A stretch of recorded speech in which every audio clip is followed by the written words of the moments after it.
saya ingin menyampaikan bahwa sesungguhnya kunci kejayaan Islam yang dulu selama ratusan tahun itu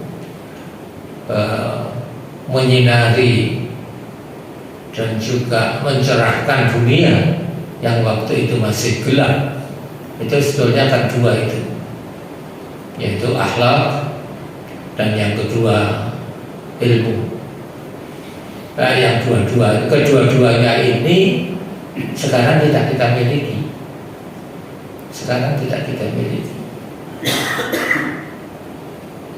Ke politik sedikit boleh. Jadi seperti Pak Prabowo itu berat. Beliau ingin memberantas korupsi, gitu. Tapi manusia di sekelilingnya adalah para koruptor. Itu hal yang pasti. Iya, itu hal yang pasti. Jadi kita itu kehilangan beberapa hal ya. Satu, kejujuran, dua, keteladanan, tiga, kesederhanaan, dan empat, rasa malu. Udah semakin menjauh empat hal ini. Nah, ini kan menjadi persoalan yang serius.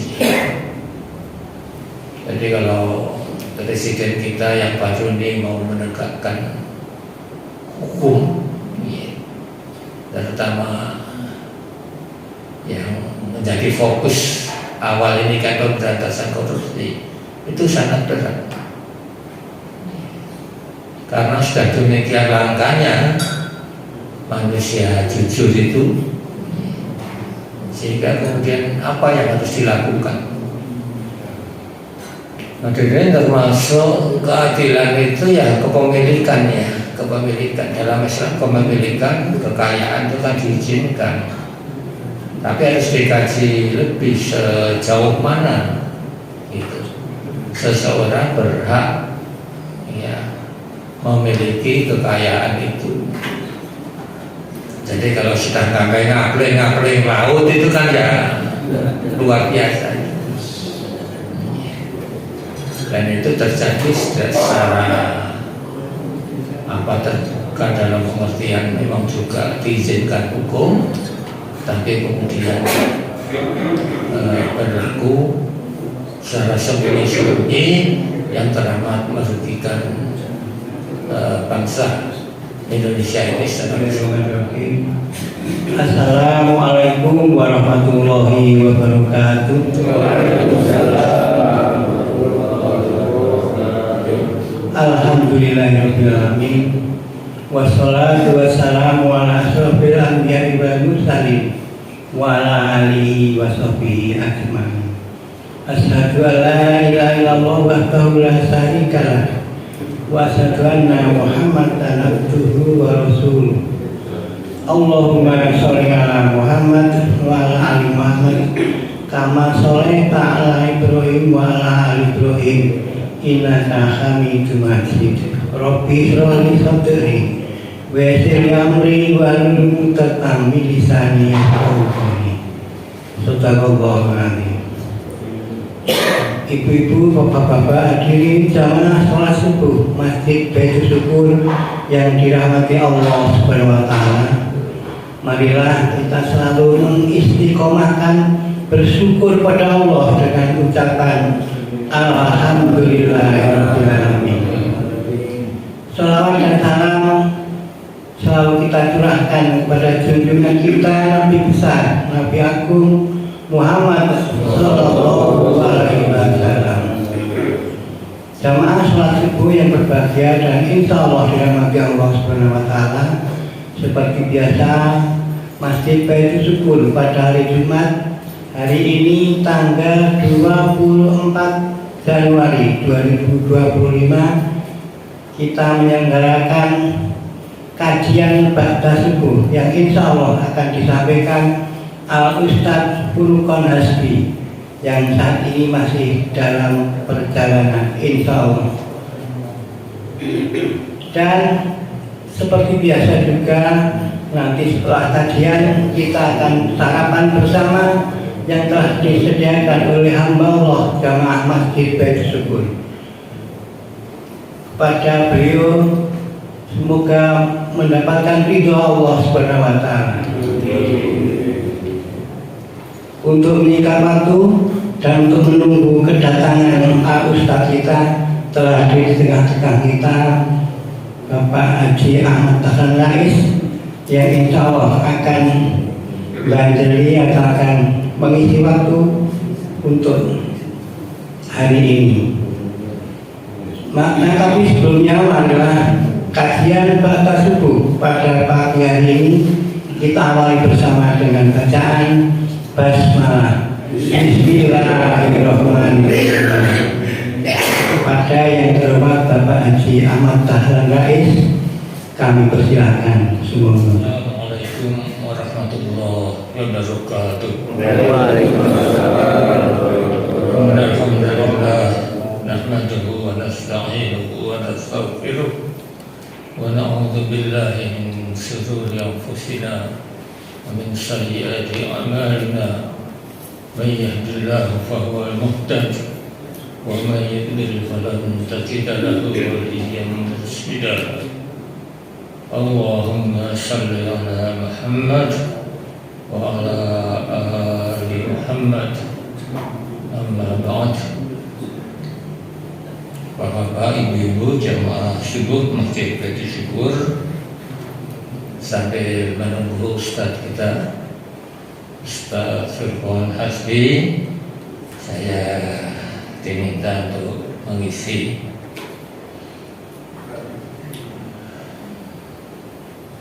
salah satu saya kira yang kita mengenal dengan baik sabda Rasulullah Muhammad sallallahu alaihi wasallam adalah yang berbunyi, innama bu'istu liutammima makarimal akhlaq. Jadi beliau menandaskan, menyatakan dengan sangat jelas bahwa tugas beliau diutus oleh Allah adalah untuk memperbaiki, menyempurnakan akhlak. Dan kita tahu bahwa pada masa itu, masa kedatangan agama Islam itu, jauhlah keadaan masyarakat itu dari nilai-nilai akhlak yang mulia. Pasti ini tidak menghapus atau meniadakan tugas-tugas beliau yang lainnya, tapi ini juga pada satu sisi menegaskan bahwa betapa pentingnya akhlak. Barangkali yang berhimpitan dan populer ya kalau di masyarakat itu ya karakter ya, atau budi pekerti seorang manusia. Pada zaman kedatangan Islam, masyarakat itu kan jauh dari nilai-nilai utama itu. Misalnya yang pertama, masalah perbudakan. Perbudakan itu sesuatu tindakan yang merampas hak orang lain. Yang satunya tuan atau juragan, yang lainnya adalah pembantu atau budak. Seorang budak itu tidak bisa disebut sebagai manusia yang utuh, sebagai human being yang utuh, nggak bisa, karena hak-haknya dirampas oleh yang memiliki. Budak itu kurang lebih kan juga termasuk komoditi, karena itu dia diperdagangkan, diperjualbelikan dan seterusnya. Maka kemudian Islam datang dan dengan tegas Al-Quran mengatakan inna akramakum indallahi atqakum. Di sini kita memperoleh suatu pesan yang harus kita pegang dengan baik. Apa? Masalah kesetaraan, masalah persamaan, bahwa sesungguhnya manusia itu di hadapan Allah itu sama. Kemuliaannya terletak pada ketakwaannya. Nah, sekarang ini apakah perbudaan itu sudah hapus sama sekali? Barangkali kita juga bisa satu dengan yang lainnya berbeda pendapat. Tapi eksploitasi seseorang terhadap yang lainnya secara berlebihan itu ya sebetulnya bentuk perbudakan yang lain. Termasuk diantaranya yaitu perbedaan antara laki-laki dan perempuan. Ketika Islam datang itu kan manusia perempuan itu kan kelas 2, subhuman. Dominasi laki-laki demikian kuat. Dalam prakteknya kita melihat dari bacaan yang kita ketahui dan saya kira itu otentik.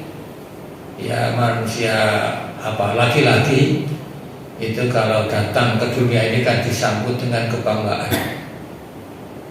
Sebaliknya kalau perempuan itu ya tidak ada kebanggaan itu. Bahkan dalam hal tertentu sepertinya disembunyikan, biasa, ya, dianggap sesuatu yang tidak pantas gitu, untuk kemudian dirayakan dan lainnya. Dan dalam kaitan ini Islam datang juga menghapus itu. Laki dan perempuan itu sama, tidak ada bedanya. Mungkin kalaupun ada itu ya karena kaitan-kaitan dari perbedaan biologis misalnya. Juga ada yang bersifat fitrah ya. Jadi memang dari sana itu berbeda, diciptakannya laki dan perempuan, tapi kedudukannya itu sama. Dan dalam hal ini saya kira Islam sangat maju ya, menjadi masyarakat terdepan yang memperjuangkan diantaranya dua hal tadi. Di antaranya dua hal tadi, kesetaraan bersamaan antar orang secara umum, yang kedua antar perempuan dan laki-laki. Kadang-kadang orang melihat perempuan di SD yang mengikuti atau menjadi jamaah bagian dari Islam itu menjadi masyarakat tertinggal. Tapi sebetulnya itu sesuatu yang keliru. Saya membaca sejarah Amerika misalnya, itu kan persamaan itu kan belum lama diperoleh. Jadi pemilu di Amerika pada awal-awal adanya bangsa itu kan hanya diikuti oleh laki-laki. Ini informasi seperti ini tidak banyak yang tahu. Ya. Jadi kalau mereka mengagungkan kebebasan perempuan, itu contohnya Amerika itu keliru besar. Jadi pemilu di Amerika selama bertahun-tahun awal itu hanya diikuti oleh laki-laki, perempuan nggak boleh. Kemudian juga akhirnya boleh gitu, dalam perkembangannya. Kemudian juga perbedaan gaji. Jadi gaji laki dan perempuan dengan kualifikasi atau ijazah yang sama, dengan jenis pekerjaan yang sama, itu beda. Ya, itu beda. Baru kemudian setelah lama berjalan baru sama. Gitu. Jadi dalam kaitan ini gitu, maka Islam itu kan paling depan lah kalau berbicara masalah kesetaraan dan persamaan. Declaration of Human Rights, hak-hak manusia itu kan baru saja itu, bahwa dinyatakan semua orang itu sama, semua orang itu di hadapan hukum sama dan lain-lain, itu kan baru-baru. Tapi yang lama, tetapi Islam telah jauh lebih dulu, ratusan tahun untuk menyatakan ini. Bapak Ibu sekalian yang kami hormati, kok masalahnya masalah yang yang masalah besar gitu. Tapi sebenarnya masalah akhlak itu juga masalah pribadi kita, masalah manusia orang per orang. Dan kita kalau bicara masalah ini harus introspeksi gitu. Harus introspeksi bahwa apa yang menjadi perintah agama itu ternyata banyak kita abaikan. Banyak kita abaikan. Misalnya yang pertama dan teramat penting yaitu kejujuran. Akhirnya kita tertinggal dalam hal ini. Kita perintah agama demikian jelas gitu, manusia itu harus berlaku jujur gitu. Tapi faktanya itu demikian jauh berbeda. Dulu wa aqrabu taqwa, dalam hal ini keadilan, tapi pada bagian lain juga kejujuran. Menyatakan sesuatu yang benar dan kemudian melakukannya, itu kan menjadi titik lemah kita. Maka pada kesempatan ini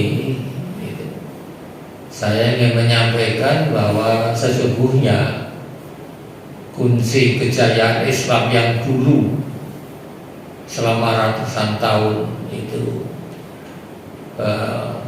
menyinari dan juga mencerahkan dunia yang waktu itu masih gelap. Itu sebetulnya kan dua itu, yaitu akhlak dan yang kedua ilmu. Nah, yang kedua-duanya ini sekarang tidak kita miliki. Sekarang tidak kita miliki. Ke politik sedikit boleh. Nanti seperti Pak Prabowo itu berat. Iya.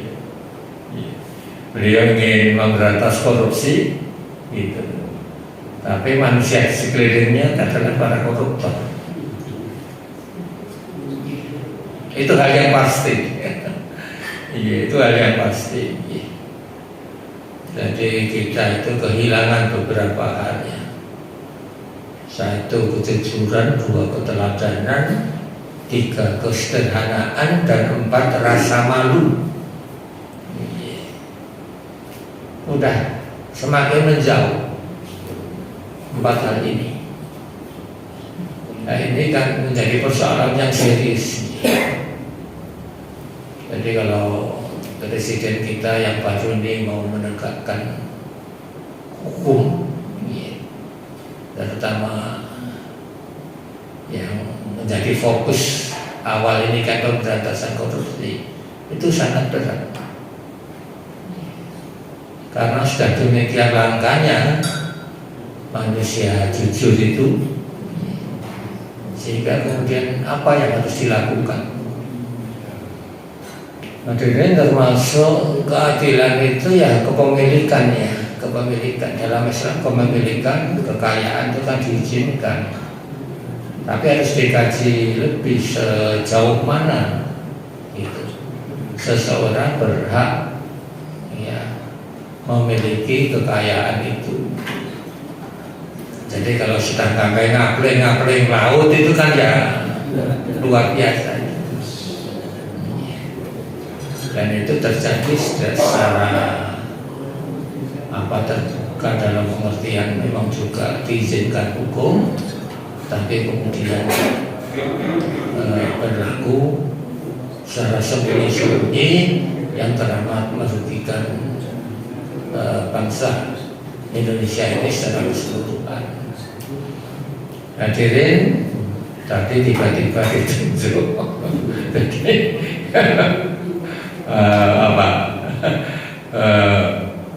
menjadi melebar gitu, menjadi melebar. Ustaz Furqon sambil menunggu tadi kami sampaikan bahwa sesungguhnya Rasulullah diutus ke dunia ini untuk memperbaiki akhlak, dan akhlak kita sekarang ini memang serius gitu untuk merespon pernyataan beliau ini, karena banyak perbuatan yang sudah jauh dari akhlakul karimah, dari nilai-nilai kebaikan itu. Tadi saya sebutkan yang tadi 4 itu ya. Kita kehilangan kejujuran, keteladanan, kesederhanaan, dan rasa malu. Rasa malu itu kan penting. Dalam satu kisah kan disebutkan itu ada seseorang sahabat Rasulullah SAW yang pemalu, kemudian orang tuanya ditegur. Maka Rasulullah mengatakan biarkan dia menjadi pemalu atau memiliki rasa malu, karena malu itu sebuah keutamaan. Akhirnya nyuwun sewu, ya, saya cukupkan sekian karena beliau sudah rawuh. Dan kami disambung. Assalamualaikum warahmatullahi wabarakatuh.